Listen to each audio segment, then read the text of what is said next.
Le voy a dar licencia para que usted pueda sacar, si usted quiere, pueda sacar su teléfono y apuntar, tomar notas si usted quiere. Pero voy a pedirle algo, iglesia. En el transcurso, a partir de este servicio, que usted pueda traer su libretita y usted pueda apuntar. ¿Oyó? Que usted pueda traer su libreta y tomar nota de la palabra, y que usted vaya y revise en su casa si el pastor no se equivocó y le está enseñando lo que no es. ¿Oyó? Usted pueda tomar nota. Es muy importante esto. Vamos a la palabra del Señor. Segunda de Corintios capítulo 10, verso 3 al verso 5. Me dicen amén cuando ya lo tienen, ¿verdad? Ok, solamente déjeme revisar bien aquí si estoy donde estoy. Sí, estoy aquí y aquí, ¿no? Yo mi negrita no la dejo. Sí, vendrá la tecnología por todos, celulares, tablas y computadoras, pero mi Biblia es mi Biblia. Esta no la dejo yo. Quiero también aprovechar para saludar a unos hermanos que llegan por primera vez hoy día. Levántame tu manita para bendecirte. Reina Nava. Oh, Reina, Dios te bendiga. Me recordé. ¿Cómo está su papá? Fernando Sarmiento. Fernando, Dios te bendiga. Permíteme, Reina Fernando, darles un presente ahí. Son 2 Biblias. Si ustedes tienen una, pueden conocer a una persona que no tenga y ustedes se la pueden regalar a ellos. ¿Oyó? Es regalado. Puedes dársela ahí, ¿sí? Para ellos. Y una camisetica. Si la puedes extender, Ronnie, en la parte de atrás hay un versículo muy, pero muy poderoso. Dice que no es con fuerza ni con ejército, sino con mi espíritu, ha dicho Jehová de los ejércitos. Eso es, si usted ve, está en la parte de enfrente. Lo creemos con todo nuestro corazón, que todo lo que nosotros vayamos a hacer para el Señor y en el Señor, no es por nosotros, sino que es el Espíritu Santo en nosotros. Es para ustedes, Fernando y Reina, es para ustedes. Está también, son tres presentes. Está ese regalo de la salvación y de la vida eterna, el cual el Señor nos ofrece a cada uno de nosotros. Y está al alcance de cada uno. Ese regalo de la salvación y de la vida eterna, dice la Biblia que Jesús murió por cada uno de nosotros, ¿no? Y si ustedes no lo han hecho, la Biblia dice que lo único que uno necesita para ser salvos es confesar con tu boca que Jesús es el Señor y creer en tu corazón que fue levantado de los muertos, y serás salvo, dice. En ese momento nosotros recibimos el regalo de la salvación. Iglesia, aprende esto. Pero a partir de ahí, nosotros tenemos que guardar y cuidar lo que hemos recibido en el Señor. ¿Ok? Así que, Reina y Fernando están. Yo quiero hacer una oración así general, iglesia, que usted pueda cerrar sus ojos. Y si ustedes están a disposición hoy día de recibir ese regalo de la salvación y de la vida eterna, puede seguir esta oración juntamente conmigo ahí en su corazón o conversándolo con su boca. Cierra tus ojos, iglesia. Si quiere usted, lo repite para renovar ese voto o para recibir la salvación y la vida eterna que Jesús nos ofrece. Diga: Señor Jesús, en esta tarde te doy gracias porque estoy en tu casa. Señor Jesús, yo te pido perdón por todos mis pecados. Señor Jesús, yo te pido en esta hora que tu sangre que derramaste en la cruz me limpie, me purifique y me santifique. Señor Jesús, yo te pido en esta tarde que mi nombre sea escrito en el libro de la vida. Señor Jesús, para que el día cuando tú vengas, yo me vaya, Señor, contigo. O si yo parto antes, pueda ir contigo a una eternidad.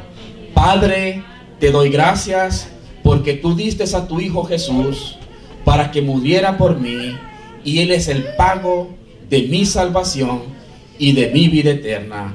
Te doy gracias a ti, Padre, Hijo y Espíritu Santo. ¿Cuántos dicen amén? Ahora sí, den un aplauso bien fuerte al Señor. Dios les bendiga grandemente, reina. Gusto verla, Fernando, Dios te bendiga. Ahora sí vamos, lea juntamente conmigo 2 de Corintios capítulo 10, verso 3 al 5. Dice la palabra del Señor. ¿Estamos, iglesia? Hoy sí ya lo siento como más encendido a usted, ya está más conectado. Dice la palabra: pues aunque andamos en la carne, eso dice, pues aunque andamos en la carne, no militamos según la carne. Verso 4. Porque las armas de nuestra milicia no son carnales, sino poderosas en Dios para la destrucción de fortalezas. Verso 5. Derribando argumentos y toda altivez que se levanta contra el conocimiento de Dios, y llevando cautivo todo pensamiento a la obediencia de Cristo. Amén. Le repito, verso 3 y verso 4. Pues aunque andamos en la carne, eso significa que somos personas, vivimos, ¿oyó? Vivimos y caminamos, somos de carne y hueso. Pues aunque andamos en la carne, no militamos según la carne, o no vivimos según la carne, o no peleamos según la carne. Porque las armas de nuestra milicia, no dice malicia, ¿oyó? Dice milicia. No son carnales, sino poderosas diga poderosas en Dios. Amén. Para la destrucción de fortalezas. Título del mensaje en esta tarde, si usted lo apunta, armas de guerra. Armas de guerra. Armas de guerra. ¿Sabe? Hay un patrón que se repite en la Biblia. Un patrón que se repite en la Biblia. Desde el Antiguo Testamento, desde Génesis hasta Apocalipsis, hay un patrón que se repite en toda la Biblia. Y este patrón es que en el Antiguo Testamento el pueblo de Dios siempre estuvo en guerra. Si usted ve, siempre estuvo en guerra. Es más, hermano, no habían salido todavía estaban en el cielo, en el jardín del Edén, y ya estaban en guerra. Todo. Usted lee Génesis, usted lee Éxodo, Levítico, Deuteronomio, Josué ni hablar, hermano. Josué es un libro de guerra. Usted lee Jueces, es un libro de guerra. Ruth, Samuel, Crónicas, Reyes. Usted lee Nehemías, Esdras, Esther. Entra los libros poéticos como Job, Salmos, Proverbios. Todo es guerra. En todo el Antiguo Testamento hay un patrón que se repite, y es que el pueblo de Dios siempre estuvo en guerra. Cuando usted entra al Nuevo Testamento, si usted lo lee detenida y detalladamente, usted se va a dar cuenta que todos los términos que usó Jesús y los términos que se usan desde Hechos hasta Apocalipsis, hermano, son términos de guerra también. Son términos de pelea. Vea cómo comienza. Dice: desde los días de Juan el Bautista, antes de que Jesús comenzara su ministerio. Desde los días de Juan el Bautista, el reino de los cielos sufre violenta, y solo los violentos lo arrebatan. Guerra. Lo que el apóstol Pablo escribe en 2 de Corintios capítulo 10, verso 3 al 5, hermano, lo escribe en términos bélicos, en términos de combate, en términos de pelea, en términos de guerra. Porque así como el Antiguo Testamento y en el Nuevo Testamento hasta Jesucristo, los primeros 100 años que se escribió toda la Biblia, hasta hoy día su iglesia está en guerra. Hay algo que nosotros tenemos que entender. Escuche esto, iglesia. Desde el día que nosotros le dijimos a Jesús: sí, tú eres mi Señor y mi Salvador, nosotros entramos y es en un campo de batalla, guerra. Entonces todo desde el Antiguo Testamento, usted lee el Antiguo Testamento, el pueblo de Dios estuvo en guerra. Lee el Nuevo Testamento detalladamente, dice: cuidado, porque anda vuestro adversario el diablo, viendo a quien devora. Cuidado con las acechanzas del enemigo. Todo es guerra. Tomad la armadura de Dios para que podáis permanecer libres en el día malo. Todo es guerra, hermano. Todo es guerra. ¿Sabe? Escuché el otro día una entrevista que le hicieron al primer ministro de Israel, hace como unos 2 meses, más 4 meses por ahí. Le hicieron una entrevista al primer ministro. Un primer ministro en Israel es como un presidente de una nación. Este primer ministro se llama Benjamin Netanyahu, se llama, el primer ministro de Israel. Y le hicieron una entrevista que él concedió, y la persona que le estaba entrevistando en la entrevista le hizo esta pregunta. Le dice que cómo se sentían ellos, o qué pensaba la situación de su país, de Israel. Dice, con todos sus enemigos alrededor, y todos sus enemigos alrededor le han dado una amenaza de guerra contra ellos.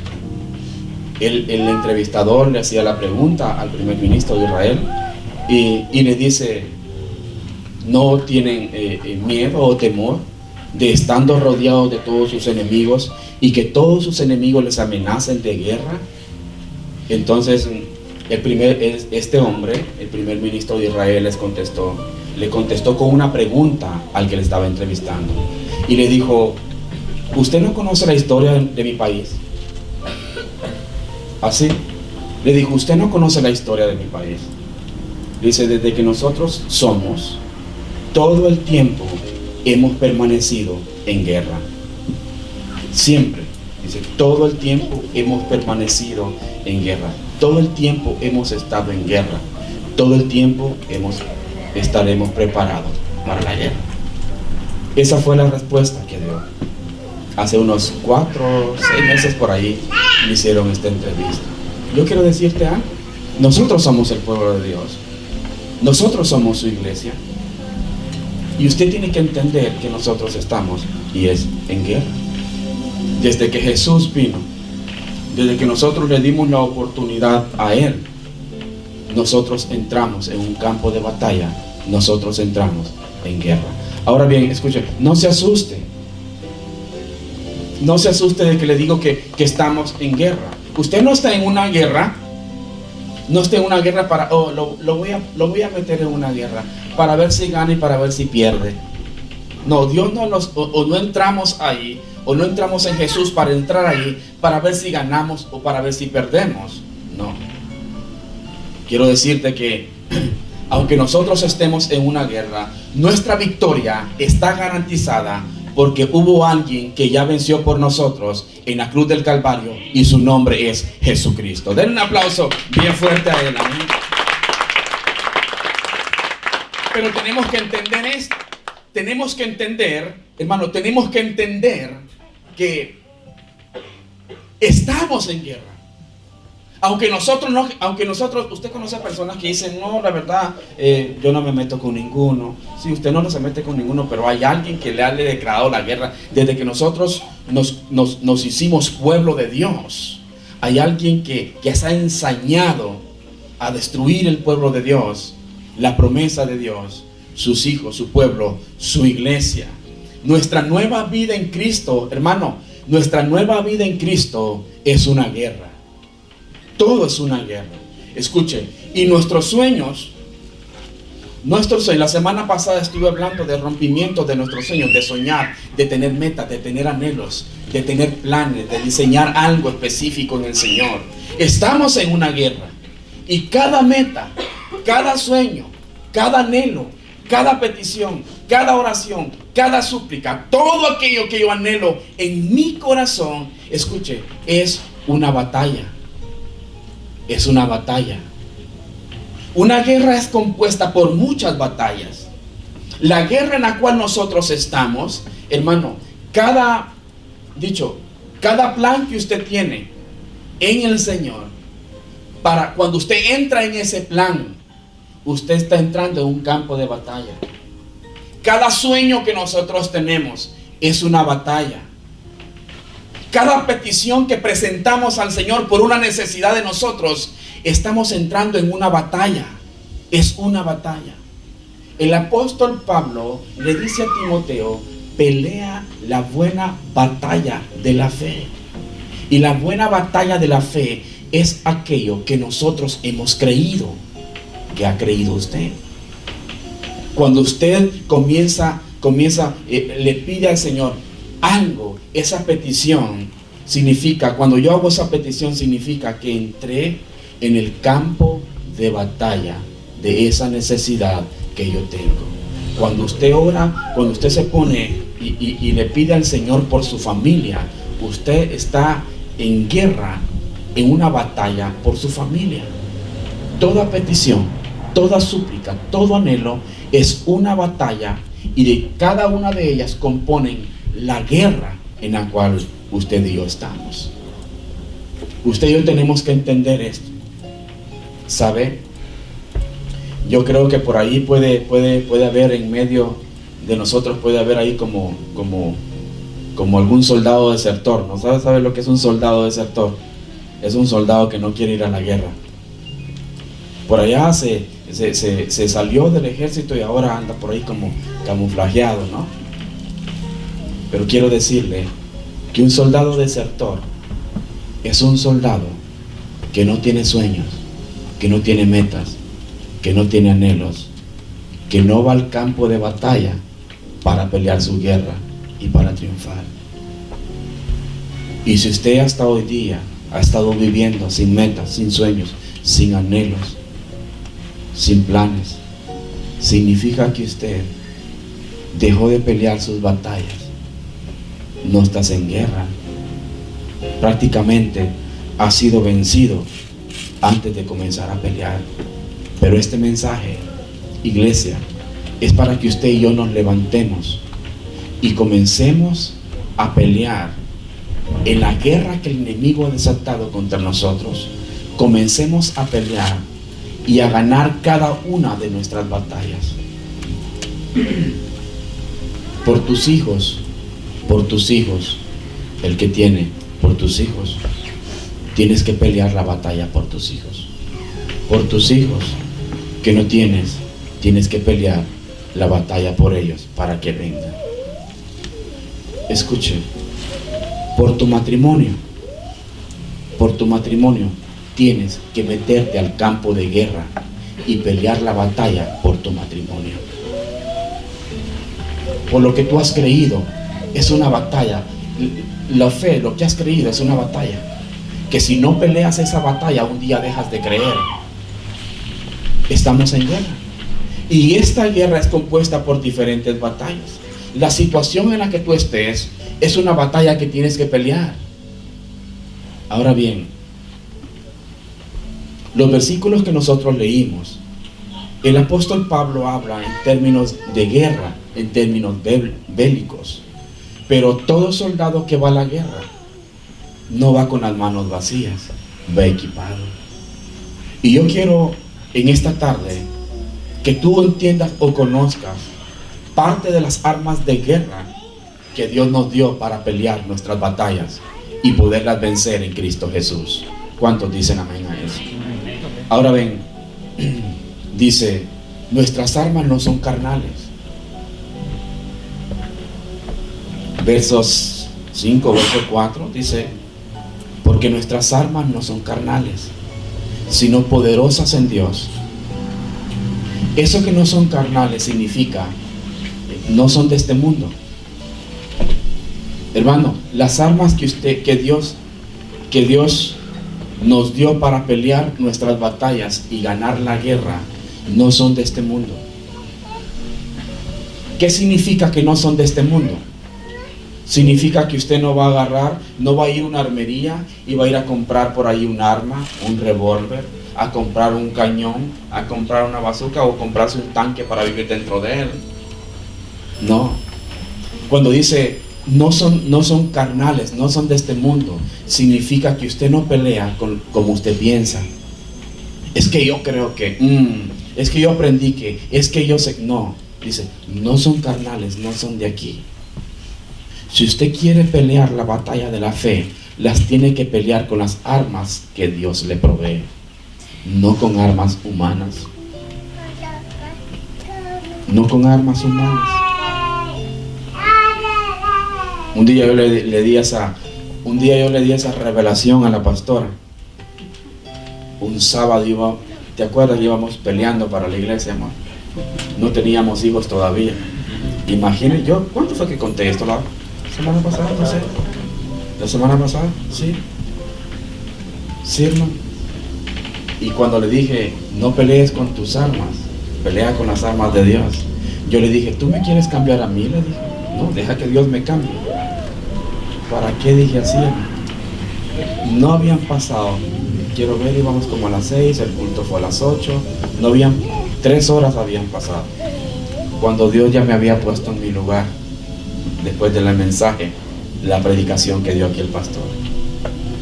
Nuestras armas no son de aquí. Dios nos ha metido en una guerra para que peleemos nuestras batallas, pero Él nos ha dado sus armas para vencer toda batalla, conquistar y extender el reino de los cielos. ¿Cuántos dicen amén a eso? Primera arma es la palabra de Dios. Este es un arma de guerra. Hermano, esto no es como un adorno que me define como, oh, llevo una Biblia, ese es cristiano. No. Esto es un arma de guerra. La palabra de Dios es un arma de guerra. Hermano, cuando usted lee la Biblia, usted está practicando con su arma. ¿Sabe? Es como el soldado o el policía cuando lo llevan a aprender al tiro. No le pegan a la silueta, por allá pegan los tiros, ¿no? Pero poco a poco van, o al soldado cuando lo ponen. No le pegan ni al mundo entero, pero conforme va practicando, va afinando, le va dando al punto.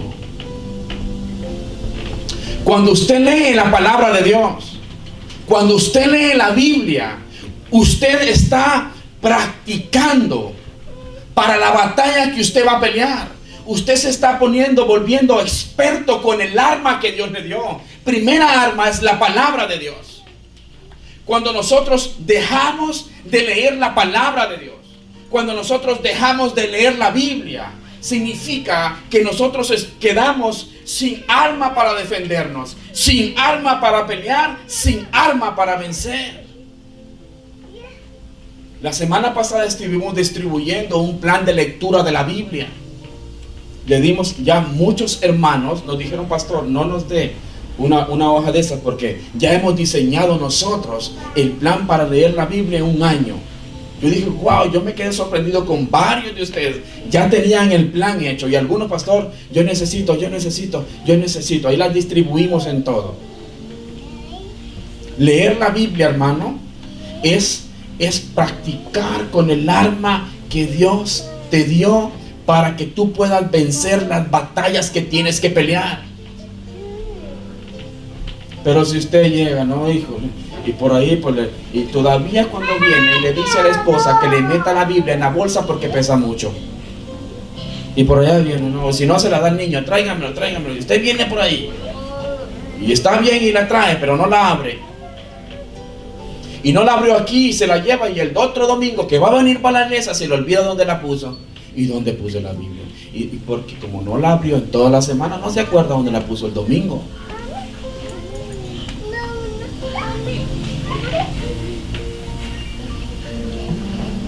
Hey, esto es un arma de guerra.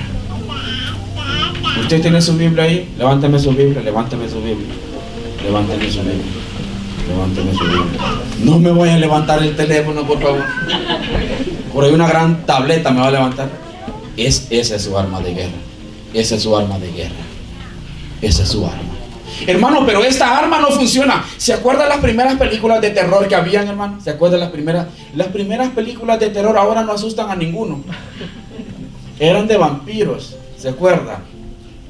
Y el que hacía el que iba a vencer a los vampiros, se dice vampiros, sí, vampiros.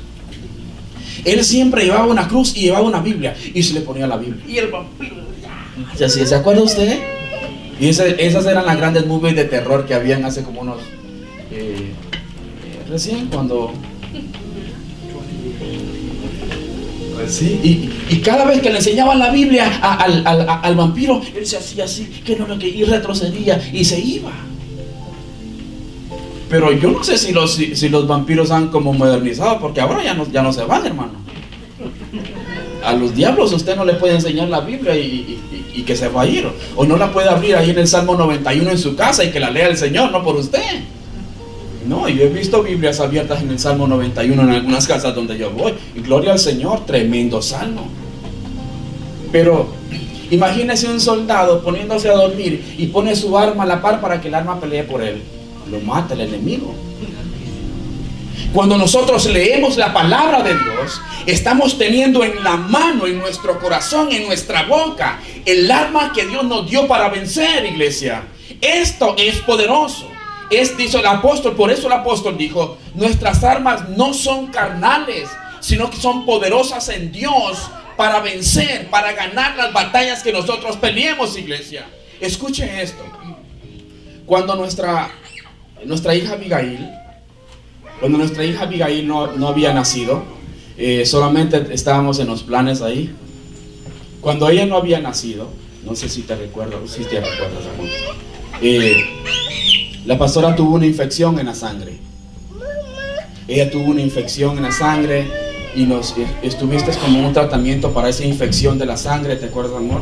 Y luego de esa infección en la sangre queda embarazada.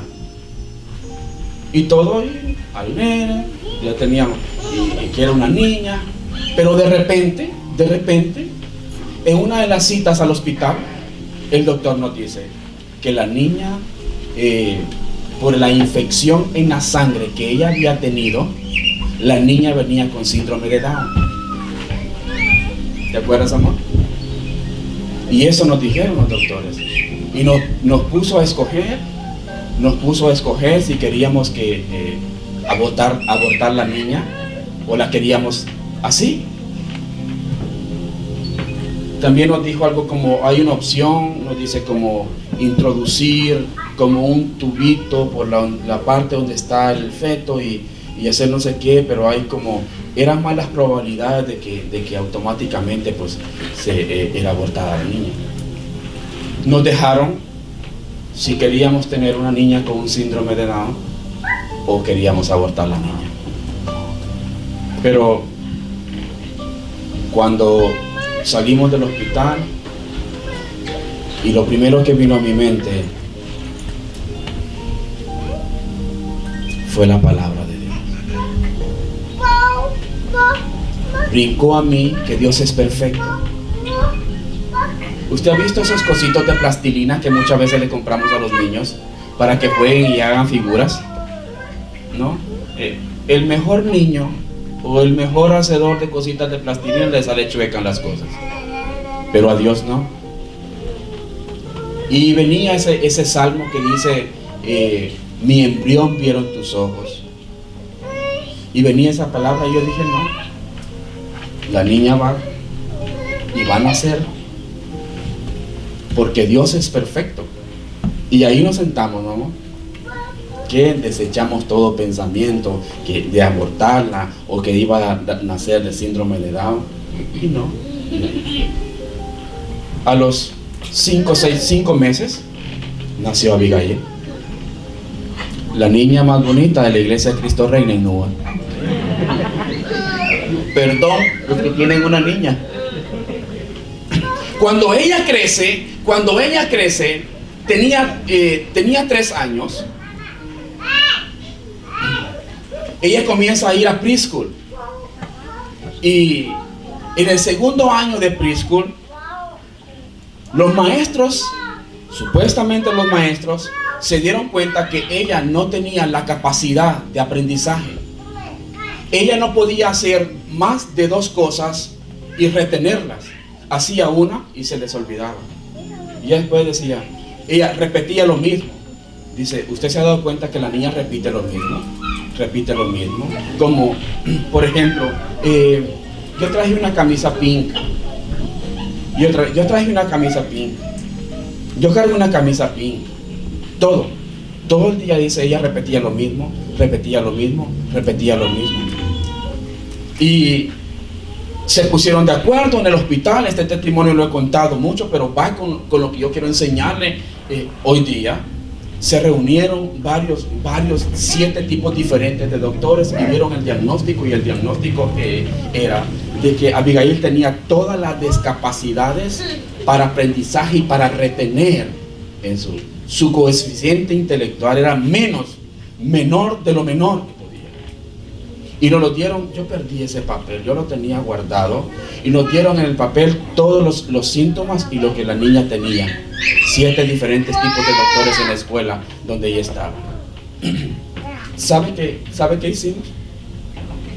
Cuando ese papel nos lo dieron en mayo, y yo le dije al Señor: Señor, ni siquiera voy a orar por lo que ellos dicen. Y le dije: va a ser tu palabra contra la palabra de ellos, de lo que ellos dicen. Y agarré las hojas del informe de los doctores y lo puse en Génesis capítulo 1. En el capítulo 1 de Génesis, en el 6º día, cuando Dios creó al hombre, en cada uno de los días termina esto: y vio Dios que era bueno.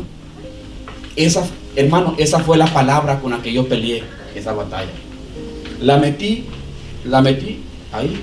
ahí anduvo mayo, junio, julio, agosto, septiembre, octubre, noviembre. En noviembre son las citas que le dan a los papás para el primer informe del periodo escolar. En noviembre que yo llego, porque siempre voy yo a las reuniones de esas, bueno, casi siempre, y la maestra, le tocó la misma maestra, y me dice: señor Villagrán, en inglés, ¿no? Y me dice: ¿usted ve esto? Me dijo. Sí. Y le digo: me dice, estas son como las calificaciones del año pasado de Abigail. Y me dice: ¿usted ve esto? Me dice. El otro estaba todo en rojo. ¿Usted ve esto? Me dice: sí. Dice: no hay ni una sola roja. Su hija, me dice, su hija ¿cómo dice? Ha progresado. Y me vino la palabra a mí. Yo le dije: va a ser tu palabra contra la palabra que ellos dijeron, que los doctores estos dijeron en la escuela. La palabra peleó por mí, yo peleé con la palabra. Pero usted tiene que conocerla. Cuando usted lee la Biblia, usted tiene en sus manos un arma de guerra con la cual usted puede pelear y vencer en sus batallas. ¿Cuántos dicen amén? Den un aplauso bien fuerte al Señor. Segunda arma de guerra, la oración. Ay, pastor, es que esa ya me la sabía yo.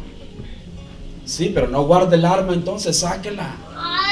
Segunda arma de guerra es la oración. En el libro de Jeremías, en el capítulo 33, es un versículo que todo mundo se lo conoce.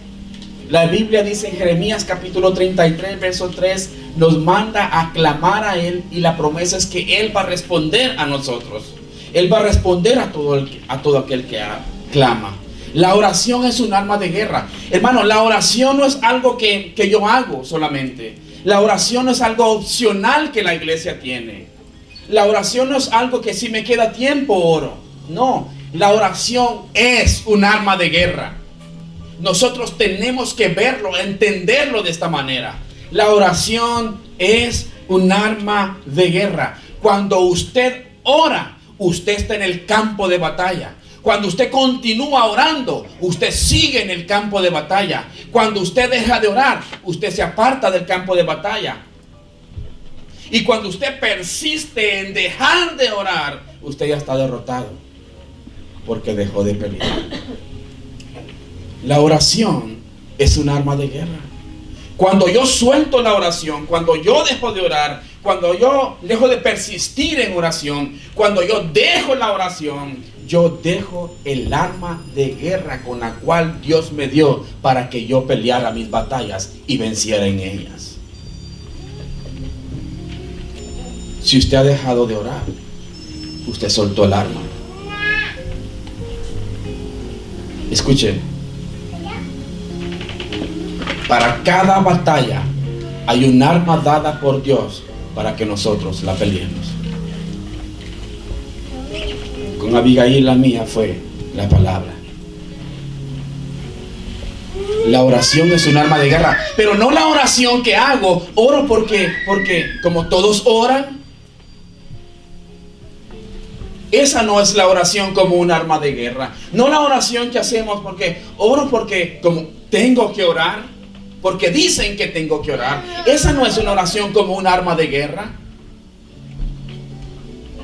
Esa no es una oración como un arma de guerra. Oro porque me han enseñado a orar. Esa no es una oración como un arma de guerra. Por eso es que muchas veces oramos y no tiene efecto. La Biblia dice en Santiago, dice, la oración eficaz del justo puede mucho. ¿Sabe qué es lo contrario de eficaz? Eficaz es bueno, lo contrario es malo. Eficaz es algo que rinde, lo contrario es algo que no rinde.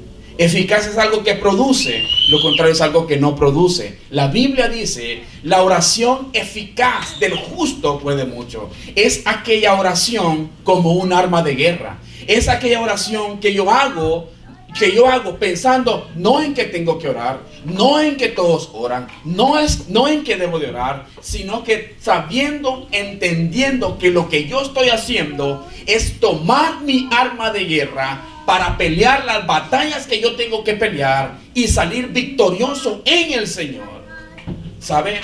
Muchas veces nosotros hacemos oraciones religiosas que no tienen que ver con nada que ver como una arma, como una oración, como arma de guerra. Y muchas veces oramos, Señor, tu palabra dice esto, Señor, tu palabra dice aquí, Señor, tu palabra dice allá. Pero estamos repitiendo algo sin ser conscientes que lo que yo estoy haciendo es tomando el arma que Dios me dio para vencer. Y creemos que porque la oración va acompañada de un versículo, tengo el arma en las manos. No es así. Jeremías dice, clamen. Hermano, usted puede hablar, usted puede decir, ¿quién no? Así normalmente nosotros podemos hablar. Así normalmente nosotros podemos decir. Pero para clamar hace falta algo. Para clamar hace falta como un dolorcito. Usted no grita de por gusto, ¿no? Al menos que esté imitando algo. Un clamor es como un grito que sale de su interior. Aunque al salir no salga como un grito, pero de su interior es algo que usted saca desde adentro. Donde es ese clamor, ese gemir. Jeremías dijo, clamen a mí y yo les voy a responder. Muchas veces nosotros hacemos oraciones religiosas que no tienen nada que ver con una oración como arma de guerra. Escuche esto. Cuando mi hijo Pedro tenía 3 meses, uy, es que Dios me ha dado unas enseñanzas a mí con estos muchachos. 3 meses tenía. Era como la 1:30 de la mañana o las 2 de la mañana. Por ahí. Comenzó a llorar. Media hora llorando, 40 minutos llorando, 1 hora llorando. Y llorando, hermano, y llorando. Y no, ahí lo cargábamos y lo poníamos en la cuna. Y no paraba de llorar. Abigail no había nacido, obviamente, se llevan año y mesecitos. Y de repente yo me paro lo acuesto, me paro en la cuna y comienzo, ¿no? Padre, en el nombre de Jesús, decía yo, ¿no? La Biblia dice que por tu llaga hemos sido curados. La Biblia dice que tú llevaste todas nuestras enfermedades y las clavaste en la cruz del Calvario. Y yo declaro sanidad en esta hora sobre mí. Así. No con el término burlón que lo estoy diciendo ahorita, porque me río de mí como lo hacía aquella madrugada. 2 horas llorando. Y volvía, ¿no? Y le aplicaba versículo tras versículo a la oración. Muchas veces nosotros oramos cosas que no creemos. La Biblia dice en Hebreos 11, dice, porque es necesario buscar a Dios, y todo aquel que le busca, dice, crea que le hay y que Dios es galardonador de los que le busquen. Esa es una oración con fe, es una oración como arma de guerra. 2 horas seguía orando. Ya era tentado como, mejor llevémoslo al hospital. Y en una, escuche lo que hice. Mi oración como arma de guerra. No hice más que dejarme caer con ¿se sabe las varitas que tienen las cunas? Así. Solo me agarré de una y me deslicé hacia abajo. Y comencé a llorar. Y le dije: Padre, en el nombre de tu Hijo amado Jesucristo. No se me olvida esta oración. Yo le dije: Padre, solamente tú sabes el dolor que siente un padre al ver sufrir a un hijo. Porque tú viste a tu Hijo amado Jesucristo sufrir en la cruz del Calvario por cada uno de nosotros. Y tú entiendes mi dolor. Y le dije: yo te pido en esta hora que tú traigas sanidad sobre mi hijo. Me levanté, hermano. Me levanté. Agarré al niño que estaba llorando. Cuando yo lo levanté, le salió un gas. Era un cólico. Así. Ni siquiera lo golpeé. Solo lo levanté y le salió el gas. Y se quedó dormidito. Yo le dije: Padre, gracias. Y yo entendí lo que es una oración religiosa con lo que es una oración como arma de guerra.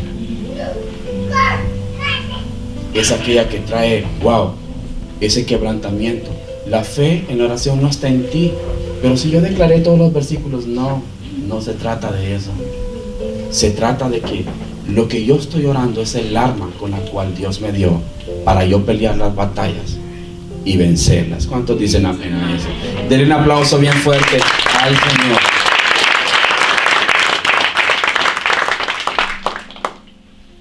La oración es un arma de guerra. 3. Tercer arma de guerra, la ofrenda.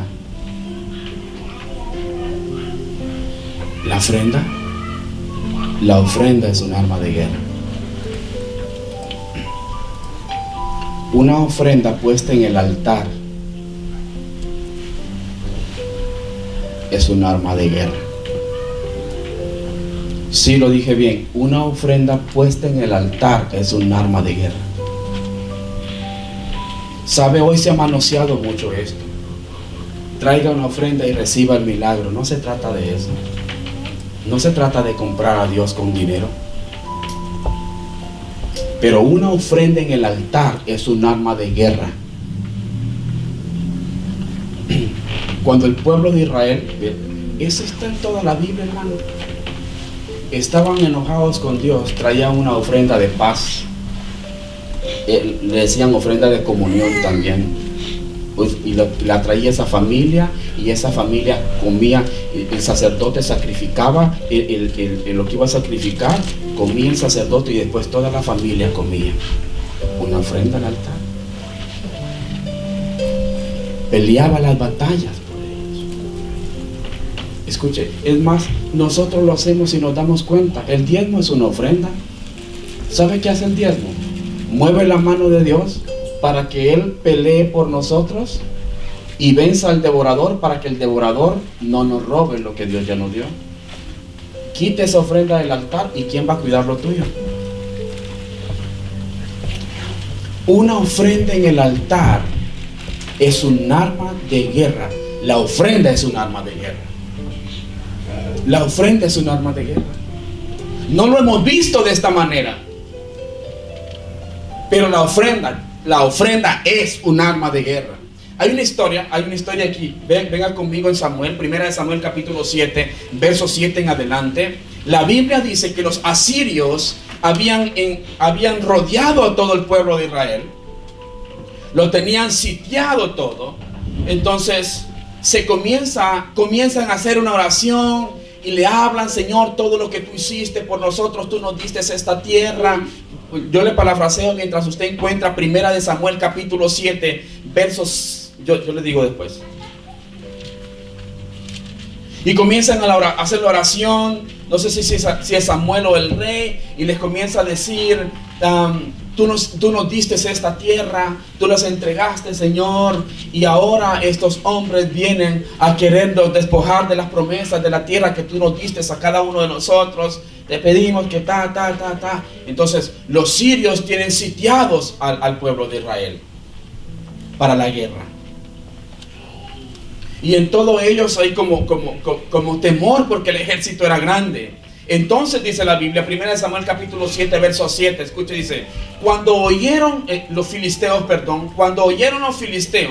que los hijos de Israel estaban reunidos en Mizpa, verso 7, subieron los príncipes de los filisteos contra Israel, y al oír esto, los hijos de Israel tuvieron temor de los filisteos.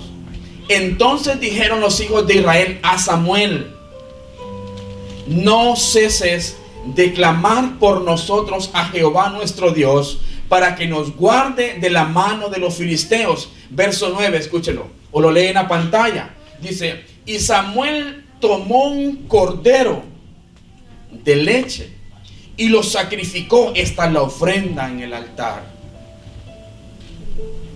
Y lo sacrificó, dice, entero en holocausto a Jehová. Y clamó Samuel a Jehová para Israel, y Jehová le oyó. Sigue leyendo, verso 10. Y aconteció que mientras Samuel sacrificaba el cordero, ponía la ofrenda en el altar, los filisteos llegaron para pelear contra los hijos de Israel, mas Jehová tronó aquel día con gran estruendo sobre los filisteos y los atemorizó, y fueron vencidos delante de Israel. Y saliendo los hijos de Israel de Mizpa, siguieron a los filisteos, hiriéndolos hasta abajo de Bet-car. Tomó luego Samuel una piedra y la puso entre Mizpa y Sen, y le puso por nombre Ebenezer, diciendo: hasta aquí nos ayudó Jehová. Rodeados por todos, atemorizados por un ejército contrario, le dicen: ora a Dios por nosotros. Y Samuel no solamente ora a Dios, sino que trae un cordero y lo sacrifica en el altar a Dios. Una ofrenda en el altar es un arma de guerra. Obviamente, muchas veces esto va acompañado, hermanos, con nuestra fidelidad a Dios, con nuestra integridad delante de Dios. ¿Usted viene? No, voy a contratar a Dios. Voy a contratar a Dios para que pelee por mí. No funciona así. La ofrenda en el altar como un arma de guerra es algo que honra a Dios como lo que Él es, ese Dios todopoderoso que pelea las batallas por nosotros, y en eso radica la victoria de los hijos de Dios. Una ofrenda en el altar es un arma de guerra que Dios nos ha dado a nosotros para pelear nuestras batallas. Amén, iglesia. Den un aplauso bien fuerte al Señor. Voy terminando. Cuarta, el ayuno. El ayuno es un arma de guerra, hermano. El ayuno no es algo. Yo me puse este saco creo que en diciembre y me quedaba, hermano, un poquito como tiradito. Yo le dije: ay, Señor, cuidado y le saco un ojo a algún hermano con un botón de estos. No, porque me quedaba un poquito apretadito. Y esta semana que hemos estado ahí separados con el Señor, hermano, me queda un poquito flaquito, ¿no? Porque esta semana fue una semana de primicia, de ayuno primicia. Amén, iglesia. Amén. Aleluya. Toda la iglesia conteste porque estuvo ahí al pie de guerra. El ayuno es un arma de guerra. El ayuno no es algo como para, ay, es que necesito. Usted se mira al espejo y dice: ay, necesito perder unas libritas. Dice: no, voy a ayunar. Voy a ayunar para verme mejor. No. Voy a ayunar porque como toda la iglesia va a ayunar. El ayuno es un arma de guerra. La palabra que Dios nos dio para este año es una palabra de poder. Está en Esther capítulo 4, verso 14. Pero en el verso 15 de Esther Dice, y Esther dijo que respondieran a Mardoqueo: ve y reúne a todos los judíos que se hallan en Susa y ayunen por mí. No coman ni beban en 3 días y 3 noches. Yo también con mis doncellas ayunaré igualmente, y entonces entraré a ver al rey, aunque no sea conforme a la ley, y si perezco, que perezca. El ayuno como arma de guerra, hermano. Ese ayuno nos hace encontrar, recibir, tomar la gracia de Dios sobre nuestras vidas. Cuando usted está ahí, en ese tiempo de oración, de comunión, de relación, de ayuno con el Señor, es el tiempo. Usted está teniendo, hermano, esto del ayuno es como cuando usted, dijo un pastor que vino hace como 2 años por ahí, dice, es como que usted tenga un carro de esos, un carro normal, ¿no? Póngale un Hondita, un Honda Accord de esos pequeños, y usted lo va a meter en una nevada, y en una nevada usted queda y dice, y usted va a probar y no le da, y usted piensa, si tuviera un 4x4 no me quedara en esta nevada, dice usted. Entonces el ayuno es como el 4x4 en el creyente. No te deja atascado en cualquier nevada, no te deja varado en una nevada, te saca. Es cuando usted busca con más intensidad al Señor en ese tiempo de separación de todo. Eso fue lo que trajo gracia a la reina Esther, y eso trajo liberación al pueblo de Dios. El ayuno produce esa gracia de Dios, hace manifiesta, no la produce, hace manifiesta la gracia de Dios en nuestras vidas, y trae libertad sobre nuestras vidas y la victoria en aquella batalla por la cual hemos determinado ayunar o tomar en práctica el arma de guerra que es el ayuno. Isaías 58 verso 6 dice, no es más bien el ayuno que yo escogí, desatar las ligaduras de impiedad, soltar las cargas de opresión y dejar libres y dejar ir libres a los quebrantados, y que rompáis todo yugo. El ayuno trae liberación sobre nuestras vidas. El ayuno trae libertad, trae victoria sobre aquellas batallas que nosotros estamos peleando, iglesia. Muchos de nosotros muchas veces esperamos que venga el primer domingo del mes para poder consagrar un día de ayuno para el Señor, porque el primer domingo lo tenemos como un ayuno congregacional. Usted no puede esperar ese domingo.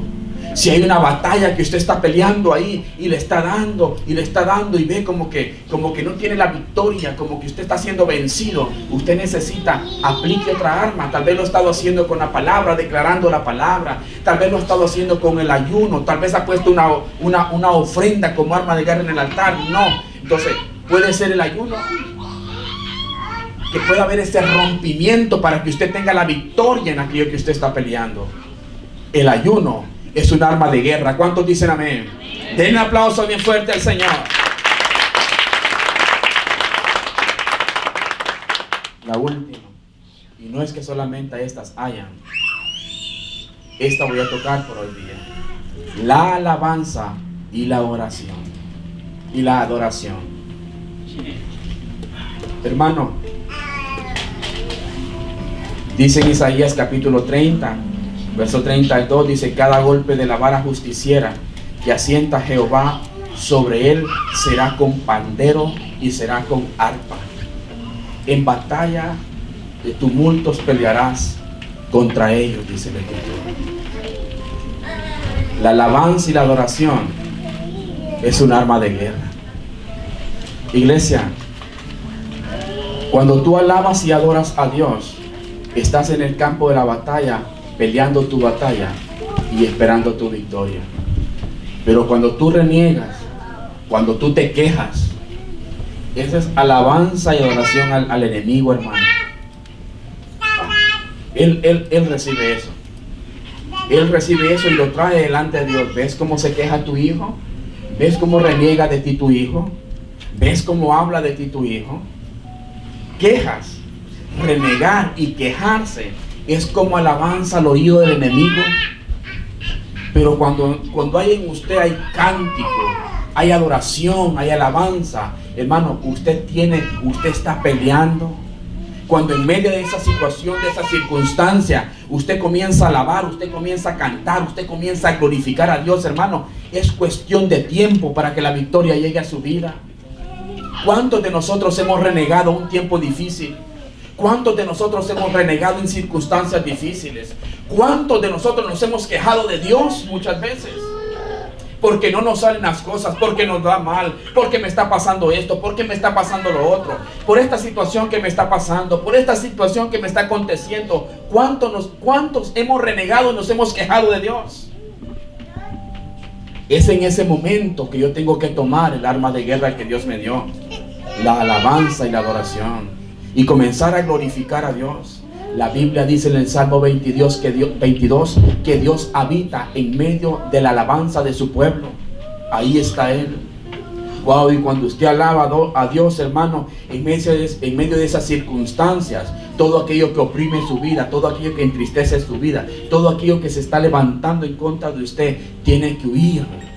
Y la victoria llega a nuestras vidas. La Biblia dice que cuando Silas y Pablo, de los versículos más conocidos que usted pueda ver de alabanza y adoración, dice que estaban presos porque los habían metido presos en Filipo. Dice la palabra que a medianoche, orando, aquellos dos comenzaron a cantar himnos al Señor y comenzaron a alabar a Dios ahí en la cárcel, metidos hasta adentro. Y de repente dice la escritura que comenzó un temblor, un terremoto, y se cayó todo. Se rompieron las cadenas, se abrieron las puertas de la cárcel, hubo libertad. La alabanza y la adoración a Dios trae libertad. La alabanza y la adoración a Dios trae conquista. La alabanza y la adoración a Dios trae victoria en las batallas que nosotros peleamos, iglesia. Así que nunca cese la alabanza y la adoración en nosotros, y nosotros veremos la victoria en todas las batallas que nosotros peleamos. ¿Cuántos dicen amén? Déselo bien fuerte a la iglesia. Aleluya. Póngase de pie ahí donde usted está. 5 armas le di, esenciales para nuestra batalla, esenciales para ganar la victoria en Cristo Jesús. La palabra, la oración, la ofrenda en el altar, el ayuno, la alabanza y la adoración. Iglesia, ¿cuáles de estas 5 has estado usando? O las tenías ahí, pero sin darte cuenta que son armas de guerra. Quiero decirte, son armas de guerra. Y usted es un soldado del ejército de Dios, puesto en el campo de batalla. Tome las armas que Dios le dio. Pelee la batalla de la fe. Ese milagro que tú necesitas, esa sanidad que tú necesitas, esa circunstancia en la que tú estás. Una de estas armas en Cristo Jesús puede darte la victoria. Escoja con qué pelear, o pida la dirección al Señor con qué pelear. Me acuerdo cuando nos dijeron, esa niña viene con esta enfermedad. Yo dije, la palabra. Me acuerdo aquella madrugada con mi hijo, 2 horas aguantándolo, llorando. Yo descubrí, no fue con la palabra, fue la oración. La oración como un arma de guerra. Y así usted puede encontrar la palabra, la oración, el ayuno, la ofrenda, la alabanza y la adoración. Cierre sus ojos donde usted está. Padre, en el nombre de tu Hijo amado Jesús, enséñanos, Señor, con cuál arma pelear en la batalla específica que estemos viviendo. Padre, en el nombre de tu Hijo amado Jesucristo, gracias en esta tarde. Te bendecimos, Rey. Gracias, Señor, porque tú no nos dejaste solos. Y gracias, Señor, porque tú nos diste las armas para vencer, Señor, nuestras batallas, para pelear, Señor, nuestra guerra y vencer, Señor, a nuestro adversario en ti, Señor Jesús.